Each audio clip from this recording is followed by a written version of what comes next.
Аракеев баратпай айткандай, саясат деген аргандай, түлкү куантайгандай дейт, мен бир саясаттан саймедирип берейин да. Эмнегедир 2 күндөн бери эле биз мурун депутат болгон, мурун соттолгон Садыр Жапаровдун акциясын актуалдуу маселеге айлантпай эле убара болуп атабыз да. Так айтып коеюн, мен ал жигит менен тааныштыгым жок, таарынычым да жок. Болгону анын саясаттагы саякатын таржымалын тарыхын айтып берейин. 2012 жылдын октябрында ушул ак үйдүн алдына бир чоң акция болуп, Кумтөрдү улутташтырабыз деген уран менен жогорку кеңешке жортул жасалды эле. Улутташтырсын, же болбосо кууттар катышсын.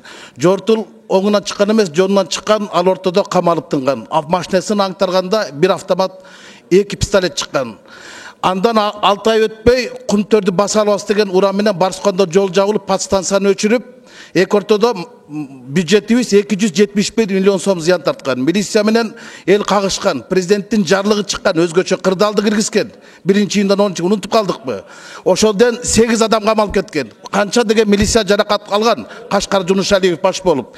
Кийин октябрь айында ошол жылдын күзүндө Ысык-Көл областтык администрациясын басып алуу болгон. Мына ошондагы уюштурганын артында Садыр Жапаров турган деп кече Эмилбек Саламатович кашкайган чындыкты айтып берди. Андан кийин мына кече келип ГКМБны басып алганга аракет кылды эле, биз аны ушунчалык улуттук лидер кылып атабыз да. 4 жолу төңкөрүш жасаганга аракет кылган кишини биз улуттук лидер деп ошого жан тартып алышабыз да. Ошол митингде Бакиевтердин жан сакчысы жүргөнүн эмнеге айтпайбыз? Эмнеге аны жактабайбыз? Көрсөтпөдү УТРКдан. Бакиевтердин жан сакчысы жүргөнүн, аралашып жүргөнүн.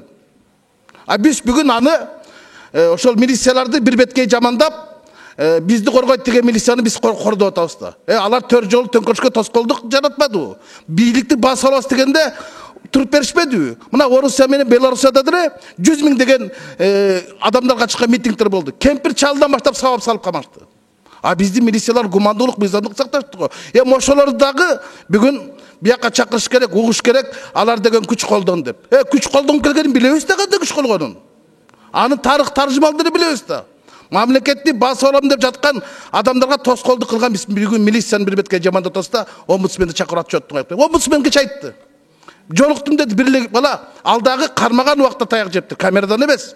Анан камерада меле аларды сабап жанчып аттырды. Уят. Анан ушундай адамды биз улуттук лидер кылып, ошого жан тартканыбыз, Бакиевдин жан сакчыларына жан тартканыбыз бул деген жаңылыштык эмес, айдам кетейиндар. Туугандар, уят иш. Ушуну айтып коеюн дедим. Рахмат.